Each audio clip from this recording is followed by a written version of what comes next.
नमस्कार, स्वागत छ समय चक्रको यो अर्को नयाँ श्रृङ्खलामा। म धीरज बस्नेत। दर्शकवृन्द, एउटा ठूलो बोर्डमा लेखिदिए हुन्छ यो न्याय हराएको देश हो भनेर, किनकि यहाँ निर्मलाहरू जस्ता सयौं चेलीहरू जो न्यायका लागि तडपिरहन्छन् र न्याय दिने भनेर बसेकाहरू नै उनीहरूको न्याय खोसिरहेका छन्।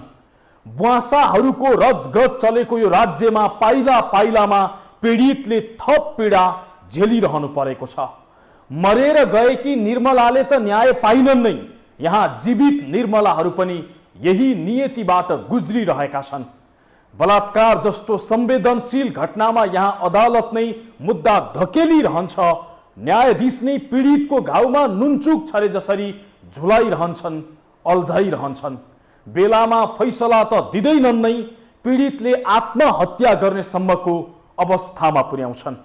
आज हामी कार्यक्रममा यस्तै एउटा घटना देखाउँदैछौँ जो बलात्कार पीडित बालिका 3 वर्षदेखि न्यायको भीख माग्दै अदालतको दैलो ढकढक्याइरहेकी छिन्, तर न्याय दिने होइन 20 पटकसम्म मुद्दा स्थगित गरेर सताउने काम गरिरहेको छ अदालतले।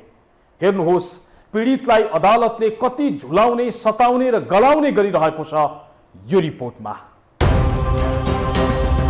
यो देशमा न्याय पाउन कति मुस्किल छ भन्ने कुरा निर्मला पन्तको घटनाले जति प्रश्न पार्छ, धनुषाको एउटा यस्तै घटनाले न्यायको आशमा पीडितले न्यायालयबाटै कति पीडा सहनुपर्छ भन्ने छर्लङ्ग देखाउँछ। घटना 2076 वैशाख 20 गतेको हो। धनुषाको छिरेश्वरनाथ नगरपालिका 5 महेन्द्रनगरकी 14 वर्षीय किशोरी छिमेकी 42 वर्षीय व्यक्तिबाट बलात्कृत भएको करिब 3 वर्ष पुग्नै लाग्यो, तर आजसम्म पीडितले न्याय पाउन त परको कुरा, पीडितको मुद्दामा एक पटक पनि बहस भएको छैन। बलात्कार जस्तो संवेदनशील मुद्दालाई निरन्तर सुनवाई गरी फास्ट ट्र्याकबाट टुङ्ग्याउन सर्वोच्च अदालतले फैसला मार्फत दिएको आदेश विपरीत मुद्दा पेशीको गोल चक्करमा परेको छ। सुरुमा प्रहरीले उजुरी समेत लिन नमानेको यो घटनाका सम्बन्धमा स्थानीयले विरोध गरेपछि प्रहरीले अनुसन्धान गरी सरकारी मुद्दाका रूपमा स्थापित गराएको थियो। पीडितका बाबुले किटानी जाहेरी र त्यसपछिको अनुसन्धानबाट प्राप्त प्रारम्भिक प्रमाणका आधारमा 2076 जेठ 8 गते जिल्ला अदालत धनुषामा मुद्दा दर्ता भयो। आन्दोलनको बलमा बल्ल तल्ल दर्ता भएको यो मुद्दालाई अहिले अदालतले नै निरन्तर पन्छाइरहेको छ। हालसम्म 20 पटक पेशी तोकेर कुनै सुनवाई बिनै मुद्दा स्थगित गरिएको छ। जिल्ला न्यायाधीशहरू विनोद खतिवडा, कृष्ण मुरारी शिवाकोटी र भीष्मराज प्रसाईले सुनवाई स्थगित गराउँदै आएका छन्। माघ महिनामा मात्रै 3 पटक 2 गते, 12 गते र 26 गते पेशी तोकियो, तर मुद्दामाथि कुनै पनि सुनवाई नै नभई 3 पटक पेशी स्थगित गरिएको छ। पेशी त कतिचोटि गरियो त केही लेखे झोके छैन नि, कति गरियो, तर गिन्ती गरेको दिनदेखि 20 चोटि स्थगित भयो पेशी। माघ के 2 गते पनि राखेको थियो, माघ के 12 गते पनि राख्यो, माघ के 26 गते पनि राख्यो, तर कहिले भएन। मङ्सिर 5 गतेको स्थगित भयो, त्यही बेलादेखि चढाउँछ, 8 दिनमा चढाउँछ, 8 दिन 10 दिन, 8 दिन 10 दिनको टाइममा चढाउँछ, हप्तापछि चढाउँछ, महिनामा 2 चोटि 3 चोटि पठाउँछ, कहिले हुँदैन। त्यस्तै कुन बहाना केही बहाना गरै छ, त्यो कहिले उदिँदैन नि। यस्तै गर्छ, कुनै बहाना, आज कुनै बहाना, भोलि कुनै बहाना। पटक पटक पेशी स्थगित गरेर बलात्कार पीडितलाई अदालतले सताउने काम त गरेको छ नै, अहिलेसम्म एक पटक पनि बहस नगरेर न्याय एकादेशको कथा जस्तो बनाइदिएको छ। यो मुद्दामा अहिलेसम्म अभियुक्त राजकुमार शाहलाई पूर्वपक्षका लागि थुनामा पठाउँदा जम्मा 1 पटक बहस भएको छ। सोही थुनछेक बहसका आधारमा आरोपितलाई पक्राउ गरी जलेश्वर कारागारमा थुनिएको छ।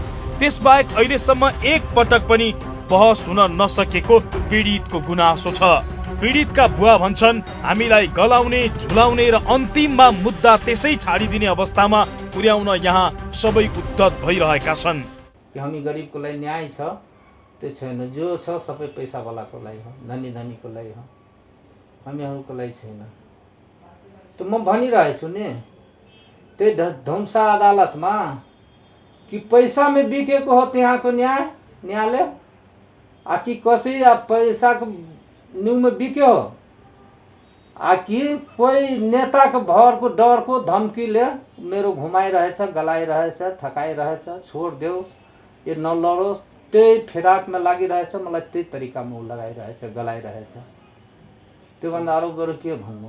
अदालतले बलात्कार जस्तो जघन्य अपराधको सुनवाई गर्न गरेको आलटालका कारण न्याय नै नपाइने हो कि भन्ने चिन्ताले पिरो लिन थालेका छन्। उनलाई छोरीको भन्दा पछि भएका घटनाको फैसला हुँदा आफ्नो मुद्दामा किन बहस नभएको होला भन्ने प्रश्नले दिनहु चिमोटिरहेको छ। सत्ता र शक्तिका आधारमा मात्रै यस्ता मुद्दाको छिनोफानो चाँडो हुने गरेको कुरा पछिल्ला वर्षमा माओवादी नेता कृष्ण बहादुर महरा र धार्मिक गुरु भनिएका सिद्ध बाबाको हकमा भएका फैसलाले पुष्टि भइसकेको छ। उनीहरू दुवै विरुद्धको मुद्दा धनुषाको यो मुद्दा भन्दा पछिको हो, तर दुवैको फैसला करिब 6 महिनाको बीचमा भएको थियो। तर यो मुद्दाको 3 वर्ष बित्दा पनि बहस समेत भएको छैन। जो पछिको मुद्दा भयो नि, यो पछिको यो 6 महिना वर्षको पछिको मुद्दा सबै फैसला भइसकेछ। यो हाम्रो मुद्दा फैसला भएको छैन नि। त्यही देख्छु म कति मुद्दा फैसला भएछ। यही सिद्ध बाबा भन्नेलाई कति पछि त्यो मुद्दा भयो, त्यो कहिले नै फैसला भइसक्यो। यो महरालाई हेर्नु त कति पछिको भयो, त्यो कहिले फैसला भइसक्यो। यो हाम्रो मुद्दा किन फैसला हुँदैन? इसमें ठुलो नेताको ठुलो पैसा के चाल झेल हो के कहिले उदिँदैन हाम्रो। पीडितले किटानी जाहेरी दिएको, घटनास्थलका प्रमाणहरूले पुष्टि गरेको, अभियुक्तले घटना गराएको स्वीकारेको अवस्थामा पनि अदालतले डीएनए को चक्करमा लागेर यो मुद्दालाई निर्मला पन्तको जस्तै गरी गिजोल्न खोजिरहेको पीडितको आरोप छ। अदालतले अभियुक्तसँग पुनः बयान लिन लगाउने र पुनः डीएनए परीक्षण गर्न लगाउने काम गरेर पीडितलाई झुलाइरहेको छ। दोस्रो पटक डीएनए परीक्षण गर्दा मिलेन भन्ने रिपोर्ट आएको दाबी गरिरहँदा पहिलो पटक गरिएको डीएनए परीक्षणको रिपोर्ट नै लुकाइएको छ। यही डीएनए को गोल चक्करमा कञ्चनपुरकी बालिका निर्मला पन्तको बलात्कार र निर्मम हत्याको मुद्दा अझै दर्ता हुन सकेको छैन। सरकारी वकिलको बेवास्ता र अदालतको सुस्तताले न्याय निकै टाढा रहेको महसुस पीडितका बाबुले गरिरहेका छन्। म त यही भनिरहेछु कि न्याय दौ कि मार दौ। यो देशमा सरकारले न्याय हामीलाई देऊ, न त मार दौ। म 5 जनाको परिवार छु, दिनहुँ म मरिरहेछु नि। एक दिन मर्ने होइन, दिनहुँ मरिरहेछु। एकैचोटि मार्दोस् न। यो तपाईँको मानव अधिकार कुद्दा यो मधेसी आयोग, यो दुनियाँको आयोग, यो महिला आयोग, यो सबै ठाउँमा गर्दै यो देशमा सरकार छ भने त मलाई न्याय देऊ न। किन दिँदैन? यहाँ 3 वर्षदेखि कुदाइरहेछ। छैन भने न्याय त हामी यस्तो अपराध गरेछु भने, मलाई बच्चाको यस्तो अपराध गरेछ भने अपराधी, मलाई लाग्छ सरकारले म यो अपराधी छु त मलाई मारेर झुन्ड्याइदेऊ, दिनहुँ मर्छु, एकैचोटि चप्परानीलाई मार्दोस्। किन यस्तो गरेको मलाई सरकारले? न्यायका लागि निकै धाएका र गलेका पीडितका बाबु भन्छन् कि मलाई यो राज्यले न्याय दियोस्, होइन भने मेरो 5 जनाको परिवार छ, सबैलाई गोली ठोकेर मारिदियोस्। जिल्ला सरकारी वकिलको कार्यालय भने आफूहरूले मुद्दालाई बेवास्ता नगरेको दाबी गर्छ। आफूहरूको कारणले पेशी नसारिएको सरकारी वकिल धर्म कोइरालाको जिकिर छ। मङ्सिर 5 गते अब पेशी स्थगित हुँदैन भनेका कोइराला आइकन 6 पटक भन्दा धेरैचोटि मुद्दा स्थगित भइसकेको छ। तर उनी भन्छन् हाम्रो कारणले होइन, उहाँको मुद्दा नै त्यस्तै बेलामा पेशी तोकिन्छ। अरू कुरा त अदालतलाई थाहा होला।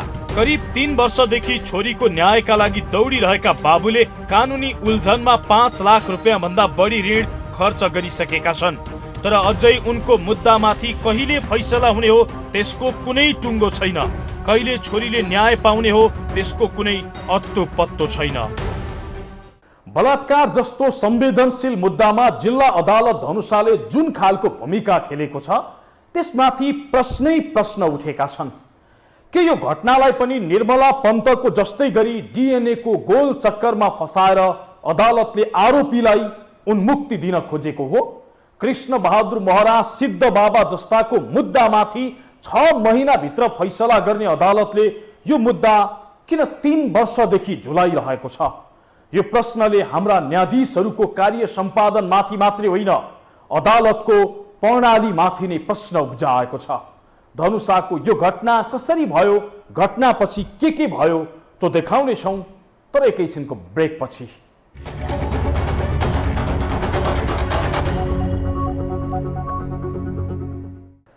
दर्शकवृन्द, धनुषाकी एउटा बालिका न्यायका लागि अदालतको दैलोमा ढुकिरहेकी छिन्। तर अदालत न्याय दिने होइन, पेशी सारेर शास्ति दिइरहेको छ। 20 पटकसम्म पेशी स्थगित गरेर न्यायाधीश नै पीडितलाई थप पीडा दिइरहेका छन्। पीडित बालिकामाथि कसरी बलात्कारको घटना भयो, घटनापछि के भयो, हेर्नुहोस् यो रिपोर्टमा। मिति 2076 वैशाख 15 गते आइतबार। स्थान धनुषा जिल्लाको छिरेश्वरनाथ नगरपालिका 5 महेन्द्रनगर। समय मध्याह्न 12 बजे। परिवर्तित नाम कल्पना। वैशाख महिना जतिखेर बिहानको समयमा विद्यालयमा पढाइ हुन्थ्यो। बिहानको स्कुल सकेर घर फर्किएकी धनुषाको छिरेश्वरनाथ 5 महेन्द्रनगरकी 14 वर्षे कल्पना खाना खाएर होमवर्क गर्दै थिइन्। त्यतिकैमा केही खस्रा खुर्सुक आवाज आयो। यसो पछाडि फर्केर हेरे, छिमेकी अङ्कल राजकुमार शाहलाई देखे। उनले राजकुमारले भनिन्, अङ्कल गेट हुँदाहुँदै किन पर्खाल नागेर आएको, के हो भनेर प्रश्न पनि गरिन्। अभियुक्त राजकुमारले त्यस्तो केही होइन भनेर टारे। त्यसपछि कल्पना आफ्नै धुनमा पुनः होमवर्क गर्न थालिन्। केही बेरपछि कोही निसासिएर छटपटिरहेको आवाज आयो। ती अभियुक्त राजकुमारले बहिनीलाई बेहोस बनाएर बलात्कारको प्रयास गरेको देखे। उनले के गरेको भन्दै कराइन्। उल्टो ती अभियुक्तले कल्पनालाई समेत कपडामा केही दलेर सुगाइदिए। त्यसपछि त उनी पनि बेहोस भइन्।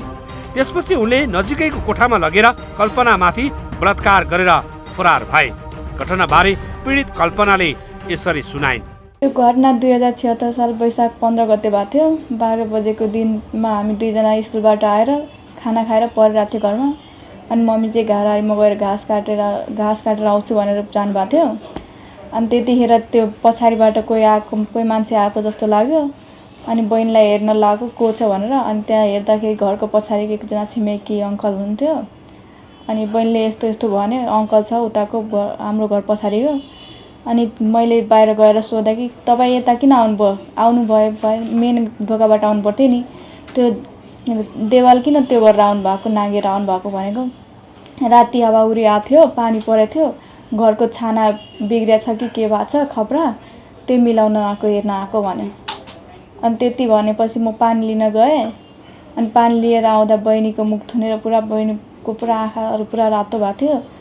अनि मैले कति कराएँ, कोही नि आएन। अनि त्यसपछि बहिनीलाई छोराउन गएको। अनि बहिनीलाई त्यो गरेर मलाई नै त्यसो मातिहाल्यो। अनि पछाडिबाट केही यस्तो कुरा थियो जसले पुरा मुख छोप्दा चाहिँ पुरा चिसो जस्तो भयो। अनि त्यसपछि के भयो कि अनि त्यसपछि होस आउँदा चाहिँ पुरा लुगाहरू त्यो थियो भएको। उनी भन्छन्, उनी 1-2 घण्टापछि होसमा आउँदा आफ्नो शरीरमा कपडा नभएको पाइन्। त्यसपछि उनले आफ्नी आमालाई घटनाबारे सुनाइन्। आमाले अघिल्लो दिन मात्रै काठमाडौँ गएका श्रीमानलाई फोन गरेर घटनाबारे सुनाइन्। शुक्रबार घरबाट काठमाडौँ हिँडेका कल्पनाकी बुवा परिवर्तित नाम पदम बहादुर शनिबार मात्रै काठमाडौँ आइपुगेका थिए। कल्पना माथि भएको घटना आइतबारको थियो। छोरीमाथि छिमेकीबाट यस्तो घटना भएको थाहा पाएपछि पदम बहादुर आइतबार नै काठमाडौँबाट रात्रिकालीन बस चढेर महेन्द्रनगर हिँडे। घर गए थियो चाहिँ वैशाखमा होइन, त्यो गाउँमा गए थियो केही कामले होइन, कामसाम गरेर सबै थन्काएर आयो होइन। अनि शुक्रबार के गर्यो, मैले गाडी पक्रियो काठमाडौँ आउनलाई। शुक्रबार हिँडिसक्यो, शनिबार पुग्यो होइन। अनि इतबारको दिन घटना घटाएछ नि। उसलाई लाग्यो अपराधीलाई कि यसको बाउ हिजै गयो, अब त्यो आउँदैन, म यस्तो गरेँ भने जे गर्यो भने हुन्छ, त्यो तरिका लागेछ। त्यस्तो गरेर घटना घटाएछ। अनि मलाई थाहा भयो। अनि भोलिपल्ट राति थाहा भयो। अनि भोलिपल्ट गाडी समातेर दाजुभाइ गयो। कल्पना छिमेकीबाट बलात्कृत भएको 33 महिना पुग्यो, तर उनले अझै न्याय पाएकी छैनन्। उनीहरूले प्रहरीमा किटारी जाहेर दिएको पनि 33 महिना बितिसक्यो, तर पनि अदालतले उनीहरूलाई न्याय दिनुको साटो पटक पटक पेशी सार्दै झुलाइरहेको छ। कल्पनाको परिवार उक्त घटनापछि अहिले काठमाडौँ आएर जसोतसो गुजारा चलाइरहेका छन्। कपाल काट्ने काम गर्ने उनकी बुवा अहिले न्याय दिलाइदेऊ भन्दै भौतारिरहेका छन्। न्यायका लागि याचना गर्दै उनी नपुगेको कुनै ठाउँ छैन, तर कहीँ कतैबाट दर्बिलो साथ पाएका छैनन्। उनी भन्छन्, 3 वर्षदेखि छोरीको न्यायको लागि दौडिरहेको छु। यो देशमा राज्य छ भने न्याय देऊ, होइन भने आफूलाई मारिदेऊ। अब यो अदालतले अब के गर्नु, कसैको कोही नेताको डरले हो अथवा यो पैसामा बिक्यो हो, हामीलाई न्याय दिने तरिकामा छैन। यहाँ काठमाडौँ आउँछु, जनकपुर जान्छु, काठमाडौँ आउँछु, जनकपुर जान्छु, मेरो बाटोमा हुन्छ। 10 दिन महिनामा बाटोमा हुन्छ मेरो ठाउँ, 10 दिन घरमा हुन्छु, 10 दिन यहाँ काठमाडौँमा हुन्छु। मेरो यही ओहर दोहोर 3 वर्षदेखि भइराखेको छ हजुर। अन्यायको एकदमै 3 वर्षदेखि म तर्पिरहेछु, मरिरहेछु। यो देशमा कोही न्याय दिनेवाला छैन। सरकार छ भने मेरो न्याय दोस्, न त यस्तो म पाप गरेछु भने त मलाई मार्दोस्, सबै प्राणीलाई एकैचोटि गोली हानेर मारोस्। म त त्यही भनिरहेछु, अरू के भन्नु। जति बेला घटना भयो त्यति बेलादेखि नै प्रहरीले आफूहरूमाथि अन्याय गरेको उनीहरूको गुनासो छ। उजुरी दिन जाँदा समेत पहिला त मुद्दा चलाउनै मानेका थिएनन् रे। घटनालाई इलाका प्रहरीले खासै चासोका साथ नहेरेको र प्रहरी नै त्यति बेला प्रमाण नष्ट गराउनतिर लागेको पीडित किशोरी दुखेसो पोख्छिन्। जब कि मुद्दा पुलिसमा गयो तब पुलिसहरू आएको थियो, सबै प्रमाणहरू थियो। त्यसको फोटो, हाम्रो प्रमाणको फोटोहरू हाम्रो मान्छेले पनि खिचेको थियो। त्यो प्रहरीले चाहिँ पुरा त्यो प्रमाणको मोबाइल छिनेर अनि फोटोहरू सबै डिलिट गरिदियो जबरजस्ती। अनि त्यसपछि कसैलाई केही बोल्न दिएन। अनि त्यसपछि मुद्दा चलाएपछि त्यो मान्छेलाई यस्तो त्यस्तो भनेर पुरा यो मुद्दा यस्तो नलर, यस्तो त्यस्तो हुन्छ, गाह्रो हुन्छ, तिमीलाई पछि गएर यस्तो त्यस्तो भनेर भनेको थियो। मुद्दै लिन चाहेको थिएँ त्यहाँ, त मुद्दै चलाउन लागेको थिएँ त्यहाँ। पुरा आन्दोलनहरू हुन थाल्यो, त्यसपछि चाहिँ त्यस्तो गर्यो। त्यसोमा पनि मुद्दा चाहिँ दुवैजनाको लागि चलाउनु पर्ने, तर एकजनाको मात्रै चलायो। दुवै बालिकामाथि हमला भए पनि प्रहरी र सरकारी वकिलले मुद्दा कमजोर बनाइदिएको र अदालतले मुद्दा नै नहेरिदिएकोमा बुवा आहत छन्।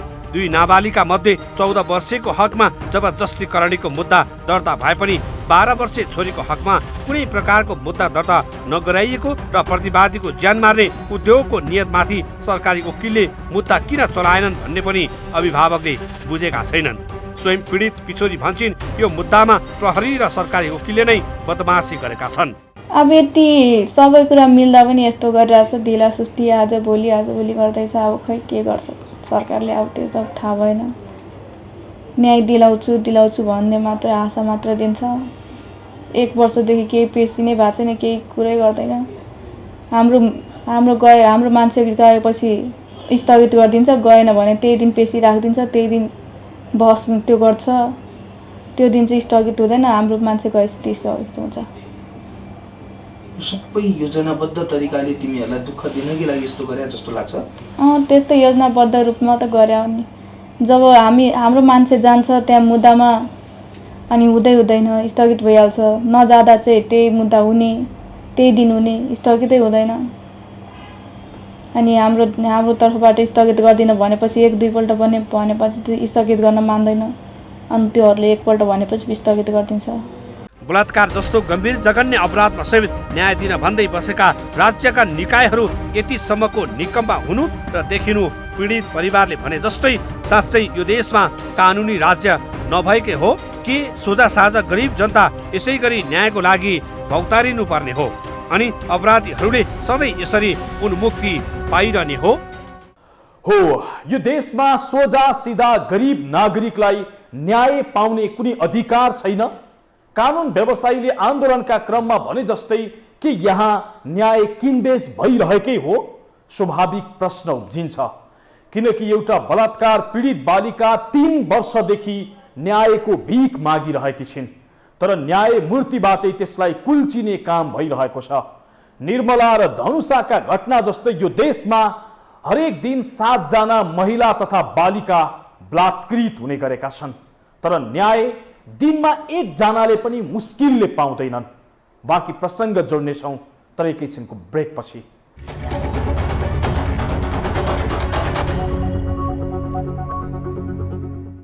दर्शकवृन्द, आज हामी 3 वर्षदेखि न्यायका लागि तडपिएकी एक बलात्कार पीडित बालिकाको चिच्याहट सुनाइरहेका छौँ। सँगै यो देशमा बालिकाहरू कति खतरामा छन् त्यो पनि देखाउँदैछौँ। प्रहरीको तथ्याङ्क अनुसार नेपालमा बलात्कारका घटना जति हुन्छन् त्यसमध्ये आधा भन्दा धेरै पीडित बालिका हुन्छन्। अर्थात् 100 जना महिला बलात्कृत हुँदा 200 भन्दा धेरै बालिका बलात्कृत हुने गरेका छन् हाम्रो देशमा। हाम्रा बालिकाहरू कति खतरामा छन् हेर्नुहोस् यो रिपोर्टमा। बलात्कारका घटना न्यूनीकरणका लागि सरकारीदेखि गैर सरकारी तवरबाट समेत दर्जनौं कार्यक्रम चलिरहेका छन्। तर पनि हरेक दिन 7 जना भन्दा धेरै महिला तथा बालिका बलात्कृत हुने गरेको प्रहरीको तथ्याङ्कले देखाएको छ। अझै डरलाग्दो कुरा त के छ भने पछिल्लो समय यस्ता बलात्कारका घटनाको शिकार सबैभन्दा धेरै बालिकाहरू हुने गरेका छन्। पछिल्लो 6 महिनाको मात्रै तथ्याङ्क हेर्ने हो भने 1157 वटा बलात्कारका घटना भएकोमा बालिका मात्रै 760 जना बलात्कृत भएका छन्। 396 जना महिला बलात्कारको शिकार भएका छन्। अझै 10 वर्षभन्दा मुनिका बालिका मात्रै 145 जना बलात्कृत भएका छन्। 11 देखि 16 वर्ष उमेर समूहका बालिकाहरू 447 जना रहेका छन्। केन्द्रीय प्रहरी कार्यालयले उपलब्ध गराएको तथ्याङ्क अनुसार गएको आर्थिक वर्ष 2077-78 मा 2554 वटा बलात्कारका घटना भएका थिए, जसमा बालिका मात्रै 1665 जना परेका थिए। त्यस्तै 888 जना महिला बलात्कृत भएको प्रहरीको तथ्याङ्कले देखाएको छ। आर्थिक वर्ष 2076-77 मा 2167 वटा बलात्कारका घटना भएकोमा बालिका 1393 र महिला 771 थिए। 2075-76 को तथ्याङ्क पनि करिब यस्तै छ। सो वर्ष 2254 घटना प्रहरीकोमा दर्ता भएकोमा बालिका मात्रै 1420 जना पीडित भएका थिए। यो तथ्याङ्कले के देखाउँछ भने नेपालमा बालिकाहरू अत्यन्त जोखिममा छन्। यौनजन्य अपराधहरू को अहिले रेसियो चाहिँ नै बढेको अवस्था छ। यो मुलुकी फौजदारी अपराध संहिता आउनुभन्दा अगाडि 74 पछि आयो, 75 देखि कार्यान्वयनमा आयो। 75 देखि आइसकिसकेपछि जबरजस्ती करणी, रेपसँग सम्बन्धित अथवा करणीसँग सम्बन्धित अपराध र यौनजन्य अपराधसँग सम्बन्धित अपराधहरूलाई चाहिँ भिन्न भिन्न तरिकाले व्याख्या गरेको छ।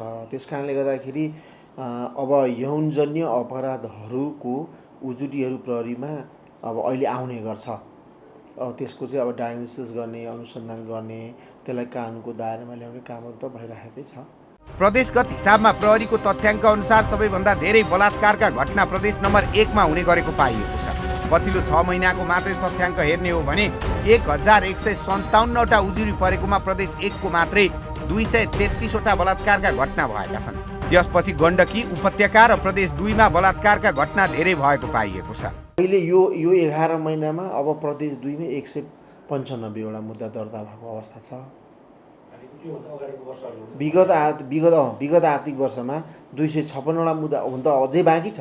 आर्थिक वर्ष अझै अब कम्प्लिट हुन अझै साउनसम्म लाग्छ, टाइम त आउँदैछ। तर अहिलेको रेसियोमा हेर्ने हो र दर्ताको सङ्ख्यालाई हेर्ने हो भनेदेखि चाहिँ यो आर्थिक वर्षमा अहिलेसम्म कमी नै देखिन्छ। जसरी बलात्कारको घटना बढिरहेको छ, अभियुक्तहरू भने सोही सङ्ख्यामा पक्राउ पर्न सकेका छैनन्। कति घटना त वर्षौंसम्म पनि अभियुक्त पक्राउ पर्न नसकेको घटनाले परिवार अझै पनि न्यायका लागि भौतारी रहनु परेको छ। तर यता प्रहरीले भने अपवाद बाहेक यस्ता बलात्कारका घटनाहरूमा सफल अनुसन्धान गर्न प्रहरी सफल भएको बताउँछन्। एक्सेप्सनल केस बाहेक सबै केसमा चाहिँ सफलता प्राप्त गरेको छ। अपवाद अब मैले अहिले नै पनि हेरेँ, डाटा हेर्दाखेरि चाहिँ नि अब अभियुक्तले जबरजस्तीकरण गरेर यदि अन्यत्र देशमा भागेर गयो र ल्याउन ढिलो भएको अवस्थामा बाहेक आइडेन्टिफाई नै नहुने अथवा उजुरकर्ताले यो व्यक्ति हो भनेर चिन्नै नसक्ने अवस्था भएको एक्सेप्सनल केस बाहेक जबरजस्तीकरण मुद्दामा सफलता प्राप्त मिलेको छ। यसरी बलात्कारका घटना बढ्नुमा भने विशेष गरी सामाजिक सञ्जालहरूको दुरुपयोगले घटना हुने गरेको प्रहरीको निष्कर्ष छ। बलात्कारका घटना हरेक दिन बढिरहेको छ र सबैभन्दा बढी जोखिममा बालिकाहरू परिरहेका छन्। तर राज्य नियन्त्रण गर्न त परको कुरा, न्याय दिने काममा समेत निष्क्रियता देखाइरहेको छ। 3 वर्षसम्म एउटा बलात्कार पीडित बालिकालाई अदालतले नै झुलाइरहन्छ, न्यायाधीश नै गलाइरहन्छन्। बुवासाहरूको बिगबिगी भएको यो देशमा अनि कसरी कोबाट गर्ने न्यायको आशा? हौस् त, आजका लागि समय चक्र यति नै। समय चक्रका साथै यस टेलिभिजनका सम्पूर्ण समाचार बुलेटिन, कार्यक्रम यो हो टेलिभिजन.com, यो हो खबर.com, युट्युब र फेसबुकमा पनि पढ्न र हेर्न सक्नुहुनेछ। मोबाइलमा यो हो टिभी एप डाउनलोड गरी हामीलाई प्रत्यक्ष हेर्न सक्नुहुनेछ। समय चक्र आजको लागि यति नै। अहिलेलाई बिदा दिनुहोस्। नमस्कार।